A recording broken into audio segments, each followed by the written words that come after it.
minute, I'll have. There we go. So thank you all for being here. And Sneha, I'm going to turn this over to you. Thanks so much, Emily. I'm so excited to be here. It's always a pleasure to do talks, especially for the Chamber of Commerce. I'm an active member. I live in Dublin, so I'm an active member for the Dublin Chamber of Commerce. And I feel that this is an amazing group to just support each other. And I'm even more excited to talk about AI because I feel that it can help every small business in so many different ways. So I have a presentation. I'm going to pull that up. I want this to be interactive. So I'm going to pause to see if there are questions, but at the same time, I want to know like what do you want to get out of our talk today? Like what are you hoping to learn about AI or marketing or like what questions do you have? I want to make sure I address them. So if anybody wants to answer that, you can just unmute yourself and ask any questions. And Yes. Or if you're more comfortable putting it in the chat, that works too, like whatever you're comfortable with.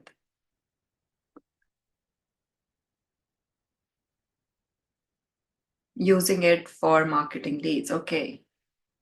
Okay, I'm going to talk about that. Anything else for anyone? Okay. I'm pretty sure you'll have questions as I start. So let's quickly. Okay. All right. So yeah, Emily has already introduced me, so I'm not going to spend time here. But I do want to talk a little bit about like my passion. Why am I doing what I am doing? Um, I want to simplify AI for small businesses and help businesses get consistent leads which are not always relying on referrals. And I also am very passionate about making AI practical, actionable, and accessible, especially to non-tech entrepreneurs. Having that technology background really helps me understand behind the scenes, so I can really break things down for you and how I have been using and how I've helped so many businesses use it. So I'll walk you through a lot of these things. At the end, with everything I talk today, you'll actually learn if you were to create like a marketing assistant AI robot for yourself, you learn how to do that through all of these different things. So let's quickly jump into this. And like I said, I'll pause, but please like feel free to unmute yourself and ask me questions or put them in the chat. I will keep looking at them. I have my chat window also open here. So first, I want to start off with like really talking about a few AI myths because there are a lot of myths around AI, and I want to make sure that we understand that not all of them are true. So the first one is that AI is going to replace human jobs. This I hear all the time. And the reality is that it's going to enhance your productivity and it's going to shift roles of you as humans. So what that means is that AI is going to focus more on like narrower tasks, while we as humans would be managing more complex, interrelated ones. So to give you an example, you don't need an entry level content creator anymore, but you need someone who has knowledge about the field you are in, who can read the content created by AI, refine it, and use it correctly for all of the different use cases. So the role will shift, but it's never going to replace like someone.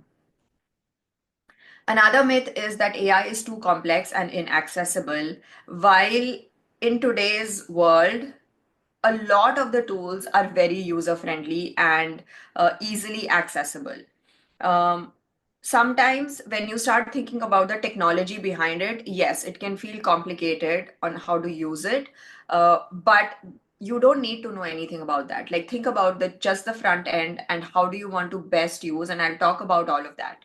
But it's not complex anymore, and everyone can and is using it. So if you're not using it, you're already behind. Um, a lot of the people feel that AI is only for large companies because it needs a certain skill set and it needs certain budget. But today it's like really affordable. If you have AI, I use ChatGPT a lot, and it is for $20 a month, and it is literally my marketing assistant. I've created it, I've customized it to be that, and I it saves me so much of time and effort, that it's so affordable now. And then lastly, that AI is 100% automated and hands-free. Now, this is the flip side, which I've heard. And in fact, I've had one of my clients, or potential clients, I would say, where they expected that the AI bot, which I create, like which will act as a marketing assistant, is going to do literally everything, like from creating content to designing a website to lead generation. And then he, as a business owner, will just have to sit and like enjoy. Now, that's not what AI is going to do. So, that's why I had to add this, because I literally had someone come to me and say that, okay, then what else can the bot do, as if it's like a human being trying to do everything. So, it is always going to require human oversight and strategy and refinement, because it can do narrow, small tasks. It can automate them, but it cannot like just run everything on its own, at least not today. And uh, I don't think that can ever happen, at least I feel in my lifetime, but maybe I'm wrong. So these are kind of some myths which I wanted to talk about before we actually like start talking about AI and marketing and growth and all of that. So let's start with like, what is AI? Put very simply, AI is a technology that helps computers learn, think, and make decisions like human, just faster and more efficient. So it really works on data basically. So it can analyze a lot of data, it can recognize patterns, and it can automate tasks to save time and improve accuracy. It cannot do anything on its own. It'll always need context, and I'll talk about that in a bit. So if it did not have data, or if it did not have context, it will not be able to perform anything. So the core to AI is data. And if you really think about it, you have all been using AI already. The face recognition on the phone, that uses AI to look at patterns on our face. Um, then if you use Google Photos, I use that so heavily. And there's that magic wand. You click that and suddenly like in my case, I get acne, so it'll just disappear. All of that is AI.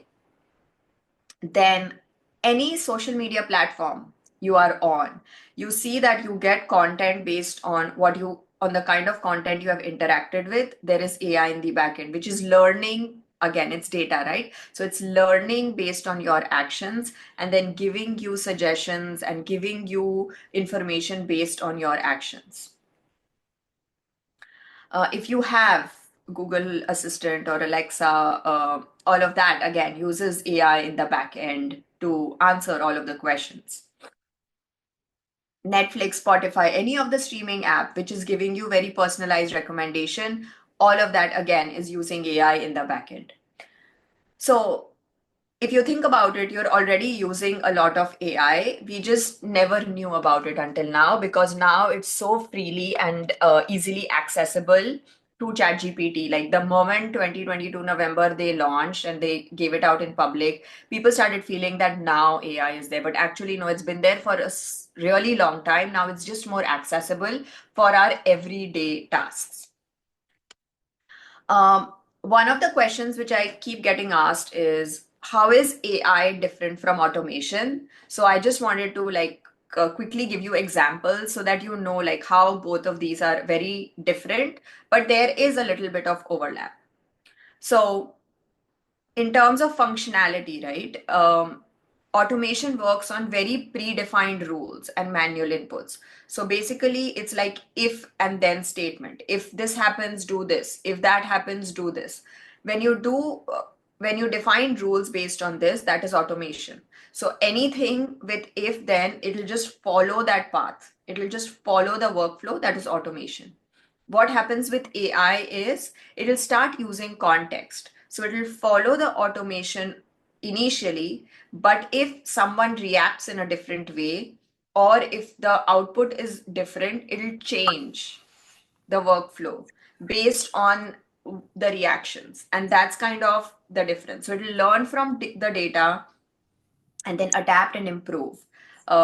Then, when it comes to personalization, so with automation, there's very limited customization, which means when you send out any marketing emails, if you've done that, or if you've received marketing emails, you'll see that people will be like, "Hey," and your name will be there in the emails, especially in newsletters. All of that is automation, which is like you just tag and you can create this very simplistic form of personalization which is related to your name or date of birth or day you subscribe, like these kind of very specific information which is easy to personalize for a mass audience. But for with AI, what will happen and what is happening is now it's not very tag dependent. Once you give AI context, like once you tell AI that Sneha is a mom, now when it sends me an email, it can actually change the email in a way that it's more effective and it relates more to me. This technology is evolving, so it's not perfect. And that is why also human like supervision is really, really important. But this is where like the direction is in terms of hyper personalized content. In terms of efficiency, automation can help you do repetitive tasks very easily. Like post your social media content every Friday at 10 a.m. That is automation. But post your social media content based on when your audience is most active, that is AI. Because now it will look at data, understand when the audience is active, and then post accordingly. So it helps predict what is going to happen or what can happen based on the past data. If it doesn't have that context, it cannot do anything. So always remember that that context and past data is critical for it to be really, really efficient for your use cases. Samira has a question for me. Can you suggest any AI-based tools for marketing other than ChatGPT? Oh, I have a slide full of just tools for you. So I will get to it. Okay. So why AI matters for small businesses? One, as business owners, we are all overwhelmed with a lot of repetitive tasks. When it comes to responding to customers, sometimes we may be slow at it just because we are so overwhelmed with everything else going on. All business owners struggle with this. Even I, in spite of being in marketing, struggle with this, like being consistent in terms of creating content. There is always limited time for marketing and sales. And then for people who don't have a background in data or analysis, it's difficult to take data driven decisions. Like even when you look at data, you don't even know what to do with that data, or what should I be looking at, or which data is going to help me with my business. So how you can really use AI in all of this is increasing your efficiency. So automating repetitive tasks through different tools can help you with freeing up a lot of your time. And it can do a lot of data heavy tasks. So for example, if you had a lot of, I did this for one of my clients. So we were doing research on who is the right demographic for their product. In their mind, this is a weight loss solution. So this small business has a subscription based weight loss company back in Sacramento. And they thought, without looking at the data, they felt that they are more 50-50 split between both the gender. And they had about 11,000 patient records. Now, going through 11,000 patient records and analyzing them and understanding like what is the demographic, what kind of is there a pattern I can find? Is there a zip code where more people are coming from? All of that would have taken days to figure out. And what we did was we took all of that data, we put it into ChatGPT, we removed all the personal information, like just the information which was relevant for analysis. We put that into ChatGPT and we asked it to analyze and give us patterns about the audience. And what was revealed was 80% were women, and within the age range of 45 to 60.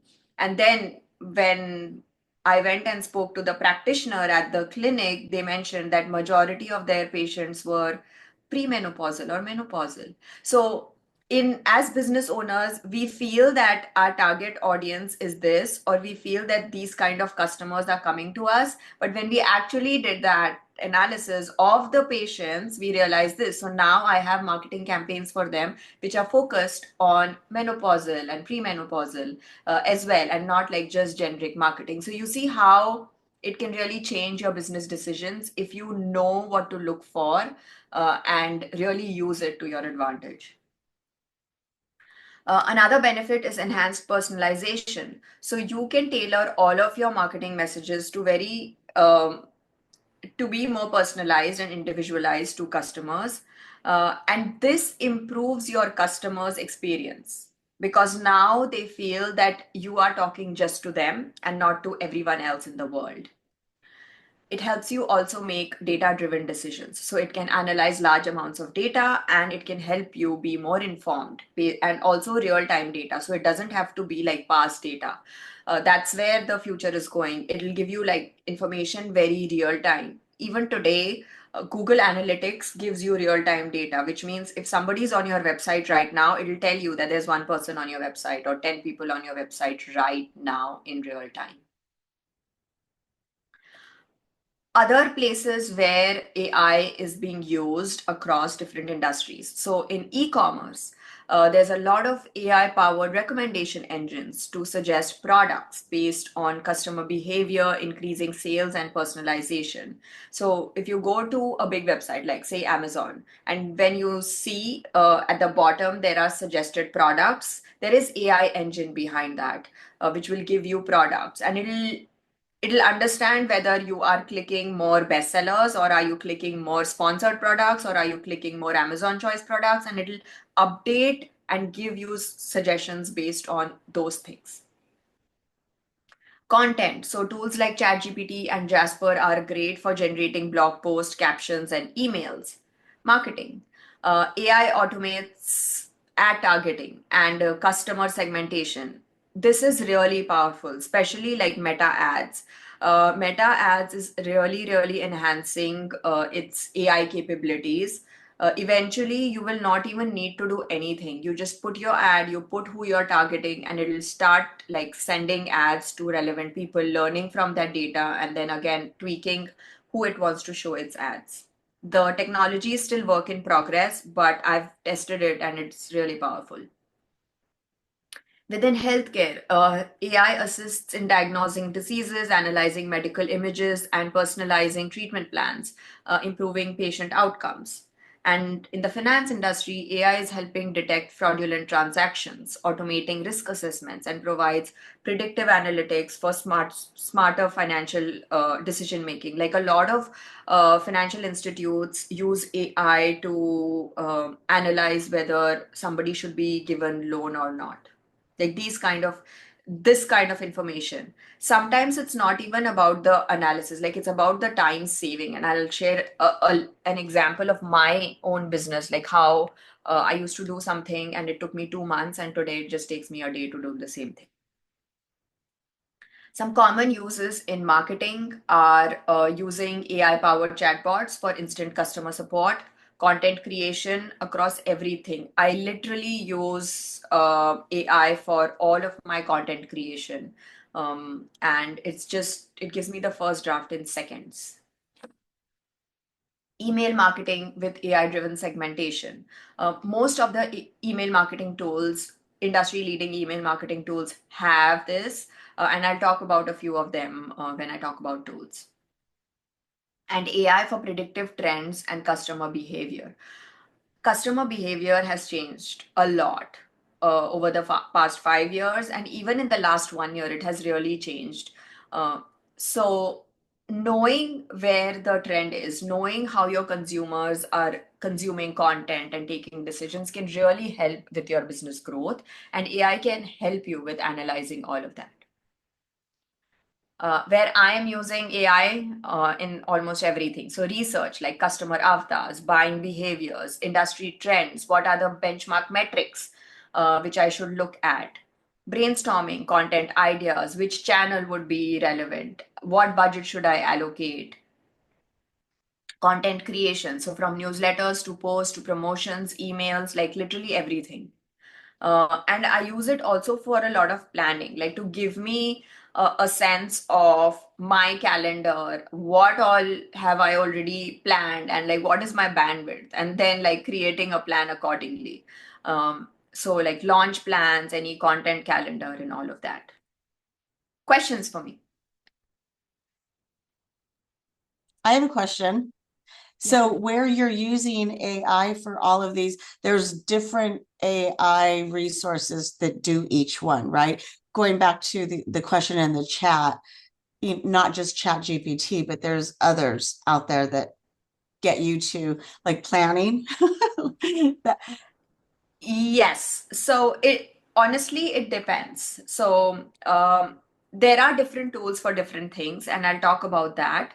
But actually, let me go through the next couple of slides, and you'll get a better sense of what I'm talking about. Okay. So how do you make AI work for you, right? Like, yes, we have so many tools available, but being and using so many tools is also overwhelming. So how do you actually make AI work for you? So AI is only as effective as the quality of input and engineering behind that input. Okay. So the results you get from AI are directly influenced by how well you define its parameters, the data that it was trained on, and the guidance you are providing. So just like any tool, AI is powerful when you use it with clear intentional directions. Without that, the output may not align with your goals.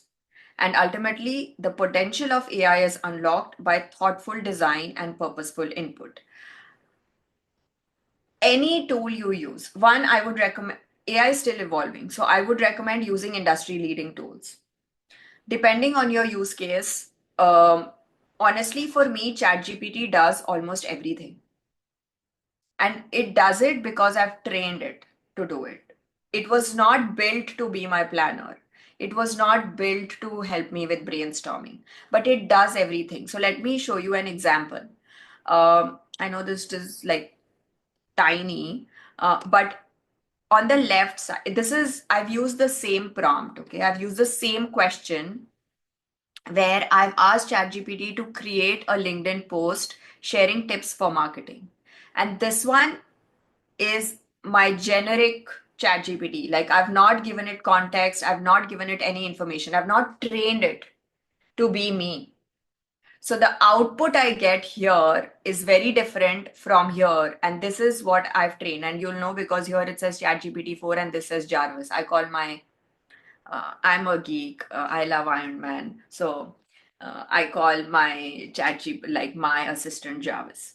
So, the output I get here is very different because this one knows who Sneha is, what step to growth is, what are its offerings, what is my mission, vision, value, what is my brand tone. So if you don't have all of this configured, AI is not going to work. It'll work, but it'll not give you like the best output. So when it comes to like planning, right? It has my calendar. Like I treat it as if it is my employee. So if you had an executive assistant, you would give access to your calendar to that assistant. Or you would let them know, I have these talks coming up. I want to launch my membership program in July. Um, what should I do right now? Or go research this thing for me from these websites and come back and give me input. Like literally, when you start treating any AI tool, especially these chat-based generic ones, so like Gemini or ChatGPT or DeepOcean, like these. very generic AI tools, you can really customize it based on your use case and for your company. And like the secret to doing that is one, giving AI context. This is going to evolve. So you start giving it context from day one. Then using very detailed prompts. If you had an employee and you asked that employee to go create a social media post for me, versus you told that employee that please create a social media post for me for Small Business Week, which I want to send out, just appreciating small businesses, that employee is going to have two very different posts. And it's the same thing with AI. If you give it more details, if you give it proper instructions, you will get proper output. So always treat it like an employee, and then you'll see the difference between the output you've started to get. And then finally, edit and refine responses. So give it feedback. If you liked something, let it know. If you did not like something, let it know. Then again, it understands your way of dealing with things and remembers it for the future. So Emily, does that like give you some idea? Yeah, that's great. I love what you just said. Treat it like an employee. Just speak to it as if you were going to give direction to, somebody in your office, right? So I really appreciate that. One other question that I have for you, Sneha, is we do use Chat GPT here, but we just use a free version. Is there differences between when you use the free versions of these resources versus paying? Yes. There is always a difference. That's why there is like the free and the paid. Mm-hmm. So I am not on the pro, like the $200 one. I'm on the $20 one. Honestly, it depends on your use case, why you need it and for what. So the custom GPT which I've created for myself, Jarvis, I cannot do that in the free version, but I can still give context in the free version.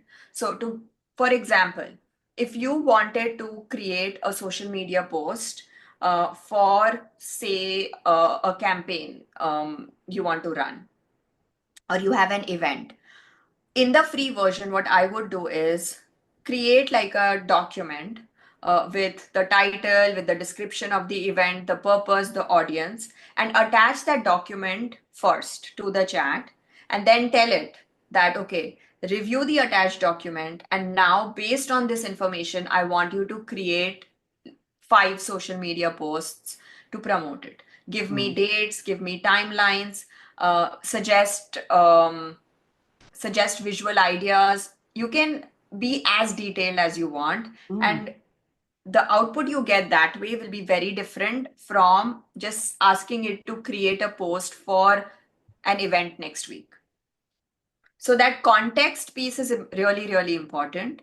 And you don't need to be on the paid version for it. You can always like attach it while chatting.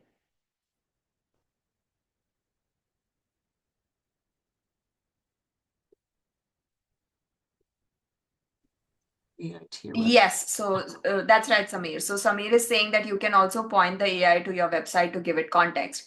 But again, that's a rabbit hole, like sending it to the website, because you don't know which section of the website it's going to read and whether you even want it to get the entire context. And even before that, I feel that are you sure that your messaging on the website is right? So, depending on the use case, you want to make sure that you are giving it the right context. So if it's for the event, I would rather like send them to the very event specific page, or like do a document or something like that. Any other questions?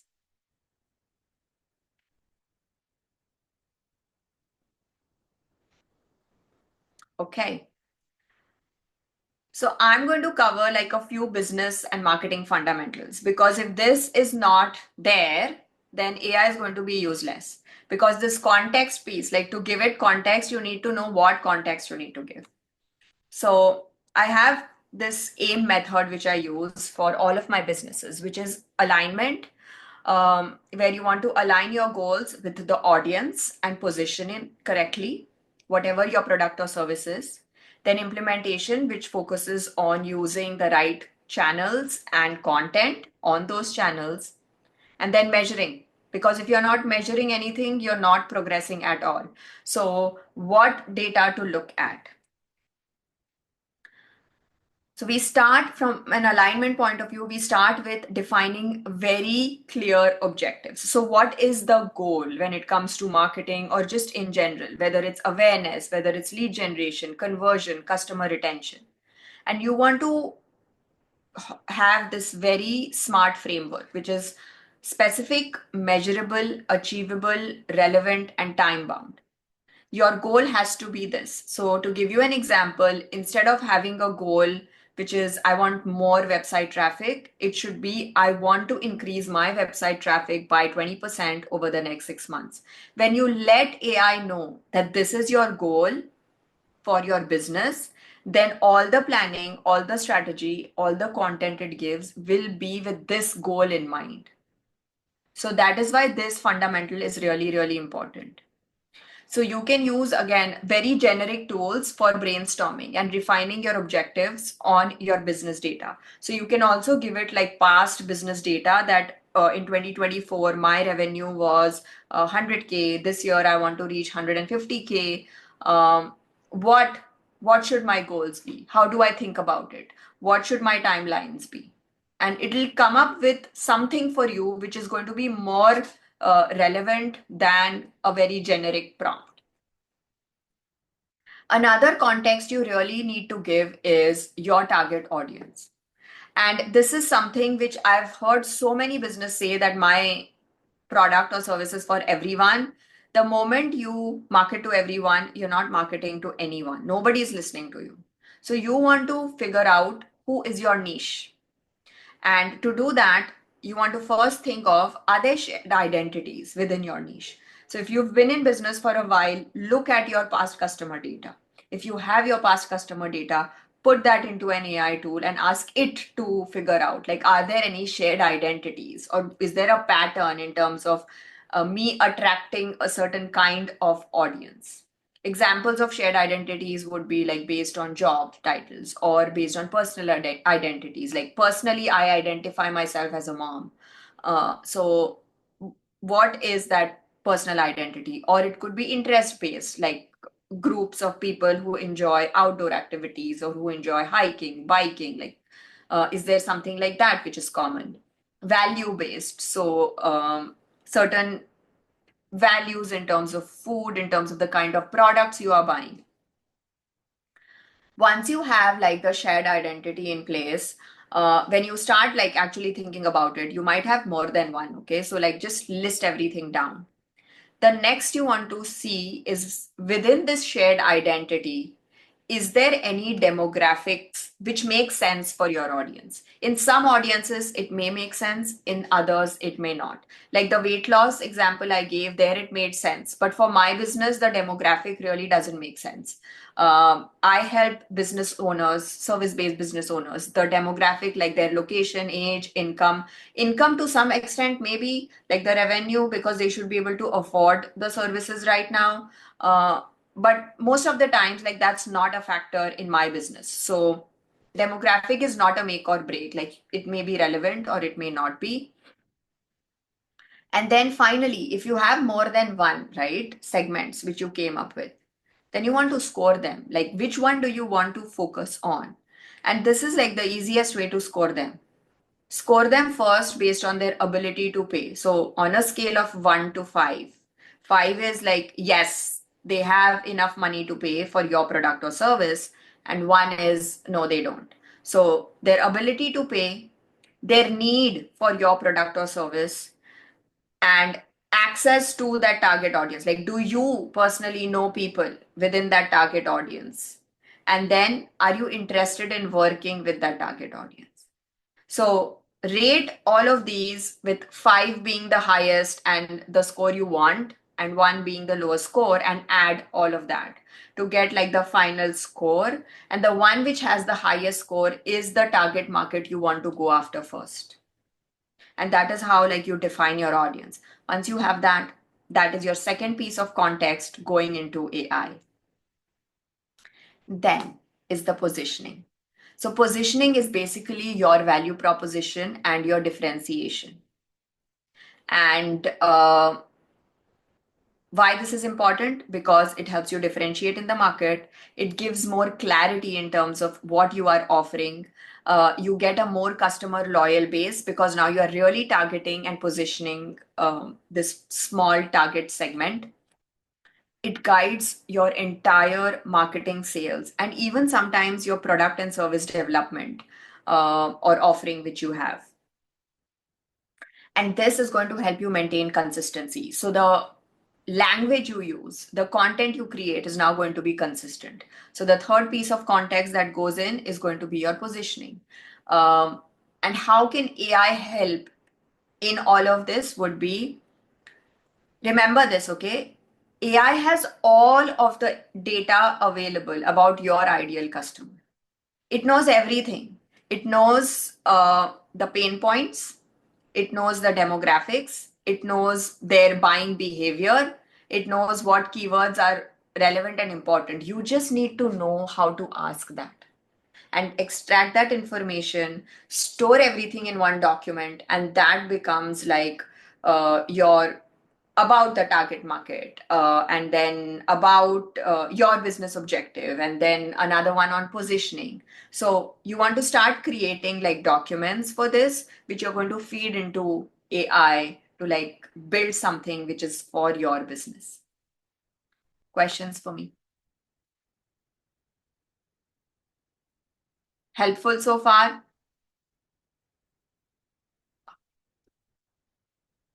All right.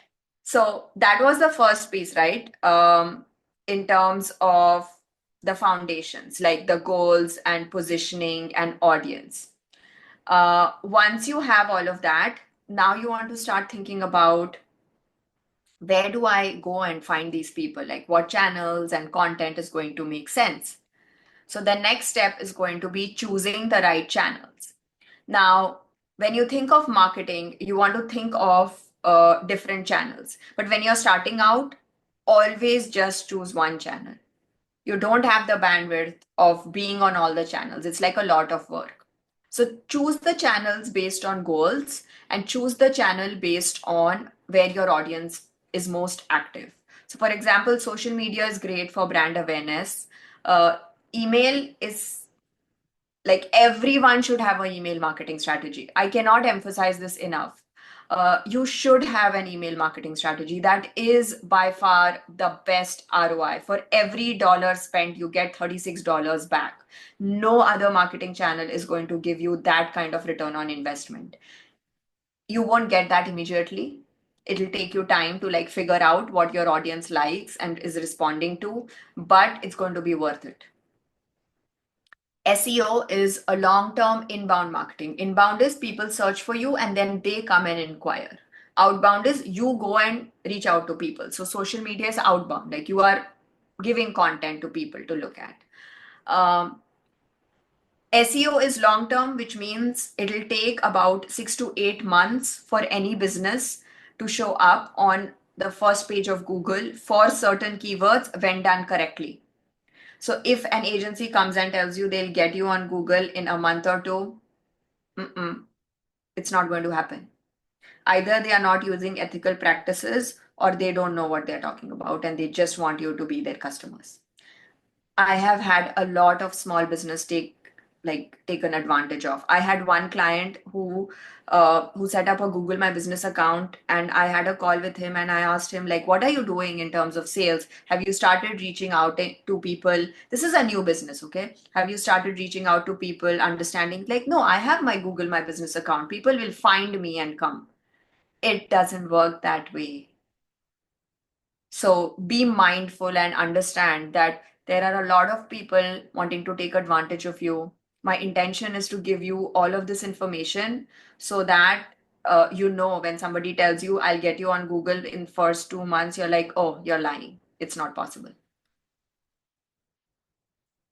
Paid advertising. So this is excellent for two stages: testing your messaging and then scaling. So testing is at the initial stages when you want to see if this content works for your business. And scaling is when you figured out a system, when you know you're getting consistent leads and you want to really scale it up, that's when you use paid ads. Events and networking is great for building relationships. So don't be everywhere. Be where majority of your target audience is. Choose one channel and use email marketing as your second channel. That's it.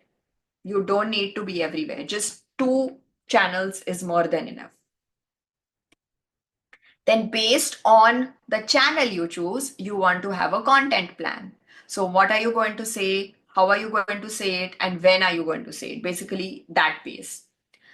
Repurpose your content, which means if you created a video which is on YouTube and it did well, use that same content and create a blog out of it, create a carousel out of it, create a newsletter out of it. Like reuse the same content. Different people consume different information in different ways. So reuse. And the different kinds of content would be like videos, newsletters, infographics, and user generated content, blogs. Great tools for this would be again ChatGPT and Jasper. So, more like content heavy.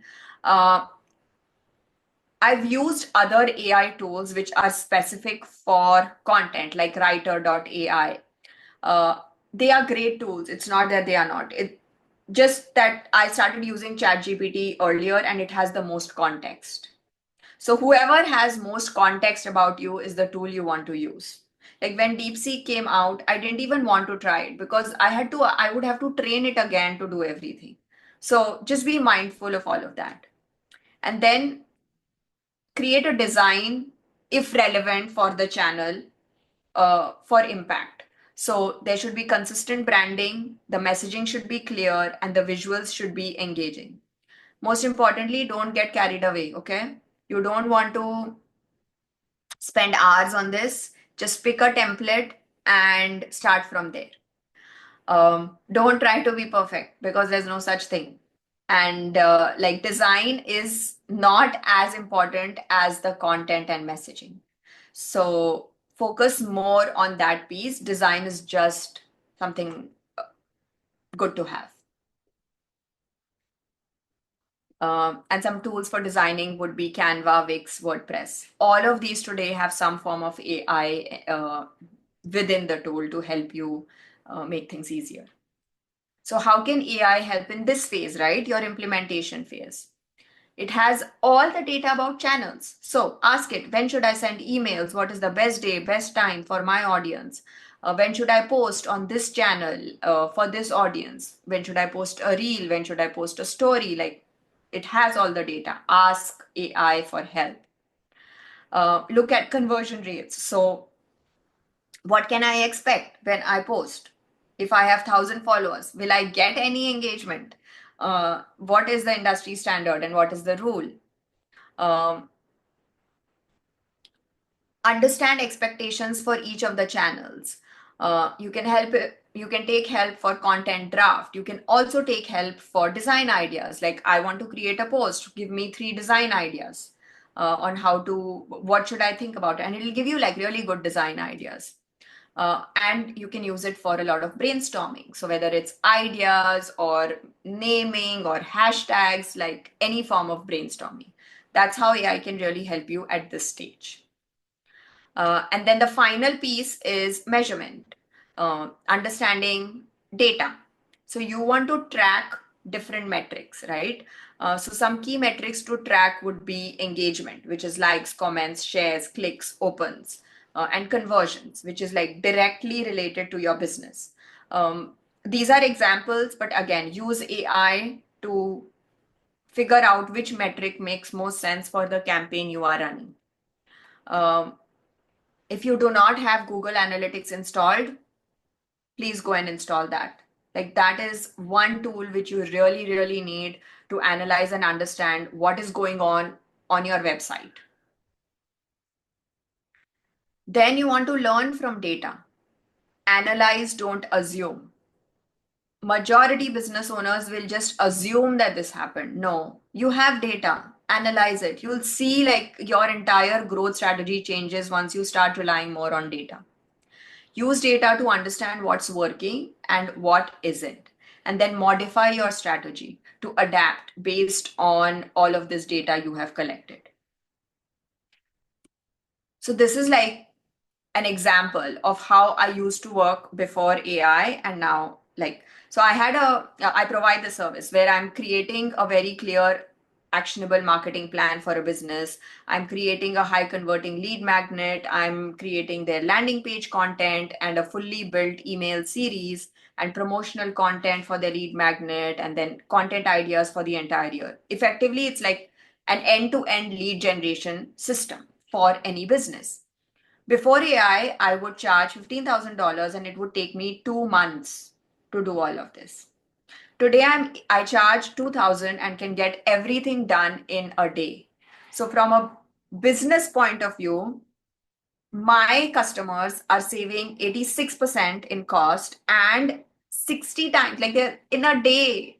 I used to do that. It used to take me 60 days to do it, and I can do that in a day. That is the impact it can create for your business. And it's not just about my business. Now I get to help so many more businesses so much faster just because of AI. Um, and I'm going to, I have just a couple of more slides and then we'll jump into questions. But I did want to cover this because you want to use AI very ethically and you want to understand some loopholes or some things which is evolving and it's not very clear about. So, first is being transparent about the use of AI. What that means is, like in my business, where I'm using AI even for customer work, I'm very transparent about it that I am going to use AI, but I'm not going to share confidential information. And so that's the first piece. The second is respecting user data and choices. So if I have a customer who is not okay with me using AI, I'm okay not using it. And then we have a discussion that it's going to obviously take longer because now I'm going to manually research everything versus researching competitors using AI and all of that. And they get it. And then we figure out a plan where some parts can be AI based and some cannot. But just be transparent. And like in the example of the small business with weight loss, it just got information about age, gender, and zip code. Like that was the three information we provided to give me all of the context I needed. So remove the data which is private and where your customers are not really okay with. Avoiding bias. So AI is trained on data and data can reflect bias. So you want to be aware of this when creating, especially content. If you are not sure, ask AI, is this biased towards something? And it will give you feedback on that. But just be aware that it can be biased. And don't trust it completely, okay? Like, don't have a content created from AI and just adding it to your website. And I've seen this again. I've literally seen people copy paste ChatGPT's content on the website. And the moment I look at it, and my first question is, you got this from ChatGPT, right? And that's because I'm using it so heavily that I can understand. And they are not using it the way I just taught you of providing context and all of that. Like they'll just ask something and get an output, which will be so different. Um, so the first question which Samir had, and my final slide is on that. Tools for AI and just in general, some tools which I love for my everyday business. For content creation, I heavily depend on ChatGPT. I've used Jasper AI, I've used Gemini. They are all great tools. The only reason I'm sticking to ChatGPT is because it has most context. Like that's the only reason, okay? For design, there's no other tool I use. I love Canva. It helps me do things very, very quickly. For customer relationship management, I've used all of these: HubSpot, Zoho, Pipedrive, ActiveCampaign. If you're starting out, use HubSpot. The free version is great. But if you need to go and pay for a tool, then the others could be a better option because HubSpot can be really expensive. Website design, Webflow, WordPress. Again, these all have AI, which means when you tell that I want to create a website for a marketing company, it will go create content and create a design for you. as a starting point. Email marketing, Active Campaign, MailerLite, ConvertKit, Constant Contact. I've used all of them. I like all of them. I always recommend starting out with MailerLite because the free version is the best free version for any tool. Social media management, Hootsuite, Buffer. There's another tool called Later, which is also good. Automation tools. So if you want 2, 3 tools to interact with each other, then Zapier is the tool to use for that. For customer insights and analytics, Google Analytics is the tool you want to use. And for project management, I love ClickUp and Google Sheets. Google Sheets is great to get started, but as you have more and more work, you can go for ClickUp. And majority of them, the free version would be just great. So I want to leave everyone with this thought. If you wanted to build your own marketing expert, an AI-based marketing expert, this is how you would do it. You would create context, which will always be evolving. Okay. So when new context comes, you give it new input. So you give it information about the product or service. You give it information about your competitors, your mission, vision, values, your brand, voice, and tone, and your target market. Then you give it very detailed description. So imagine if you wanted Roger Federer, Seth Godin, and Mary Curie like in one package, AI can do that for you. So keep that in mind and then give it very detailed instructions and then chat with it as if you're talking to a real person and give it feedback. And when you do all of this, voila, you have your personalized AI expert ready to work with you 24/7. No leaves, nothing. You can chat as if you have an employee who's going to be efficient and not judge you. And you don't even need to hide anything about the business, right? When you want to employ someone, you're like, oh, we are doing great, but maybe you're not in this quarter. You don't need to hide that from this employee. So that's me. I hope this was helpful. Feel free to reach out if you have questions and anything else. Sneha, that was fantastic. Thank you so, so much. So many good use, so much good information. I just love this whole idea of treating AI like it's your employee. That was really phenomenal. I do have a funny story about naming your chat GPT. We didn't really mean to name our chat GPT, but we misunderstood AI to be AL. So we call it Al. So our chat GPT is called Al. But anyway, so thank you for that. And so Sneha, will you share your slides with us so that we can get them to those who are here today? Sure, I can do that. Okay, thank you. And we'll send that to everybody. You'll have Sneha's information. So if you want to work with her personally, she's obviously fantastic and she knows how to do this really, really well. So just thank you all for being here. That was great, Sneha. Maybe throughout the year we can do some more workshops together and see how that goes, because there's a lot within this. So much. Yes, there is. Yeah. So thank you all very much. Tomorrow is our very last workshop. It is on how to protect your business from cyber attacks. And if you don't think that it can happen to you, you're wrong, because it can. It even happened to me here at the chamber. So please, if you can join us for that tomorrow, it's at 12 noon. It's virtual. Please register if you haven't already. And thank you all for being here. Thank you all, you small business owners. Thank you. Sneha, everybody. Thank you. Have a wonderful day. Bye. Bye.